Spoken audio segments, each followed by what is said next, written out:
ایک نوجوان بادشاہ بنا اور تخت پر بیٹھا اور بہت بڑی سلطنت کا مالک بن گیا، مگر اس نے سلطنت میں کوئی لذت نہ پائی۔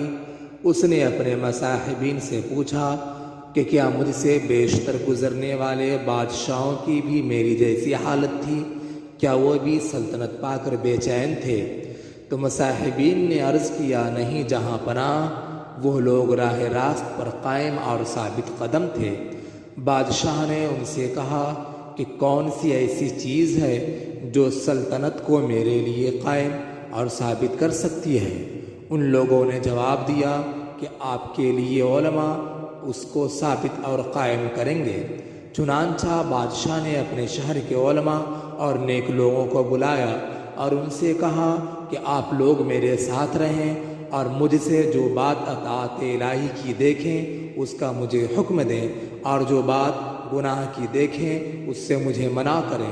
تو علماء اور صلحاء نے ایسا ہی کیا۔ اس کا نتیجہ یہ ہوا کہ بادشاہ کی سلطنت 400 برس تک قائم رہی۔ اس کے بعد ابلیس لعین بادشاہ کے پاس آیا۔ بادشاہ نے اس سے پوچھا کہ تو کون ہے؟ تو اس نے جواب دیا کہ میں ابلیس ہوں، لیکن تم مجھے بتاؤ کہ تم کون ہو؟ بادشاہ نے کہا کہ میں اولاد آدم میں سے ایک شخص ہوں۔ ابلیس نے کہا کہ اگر تم اولاد آدم میں سے ہوتے تو اوروں کی طرح کب کے مر چکے ہوتے۔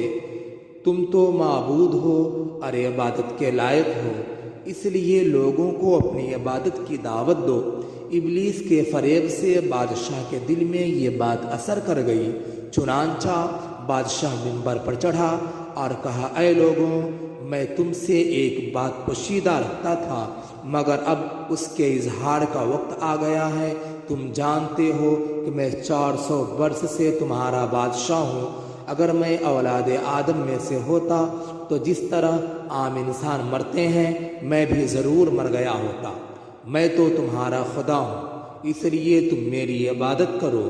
اس کے بعد اللہ تعالیٰ نے اس زمانے کے نبی کے پاس میں وحی بھیجی کہ اس بادشاہ کو خبردار کرو کہ جب تک وہ راہ راست پر قائم تھا میں نے اس کا ملک قائم اور ثابت رکھا۔ جب وہ میری نافرمانی کی طرف مائل ہو گیا تو مجھے اپنی عزت و جلال کی قسم ہے کہ میں اس پر نصر بخت جیسے ظالم بادشاہ کو مسلط کروں گا۔ چنانچہ نصر بخت نے اس پر حملہ کیا، اس بادشاہ کو قتل کر دیا، اس کے خزانوں میں سے 70 کشتیاں سونے کی بھر کر لے گیا۔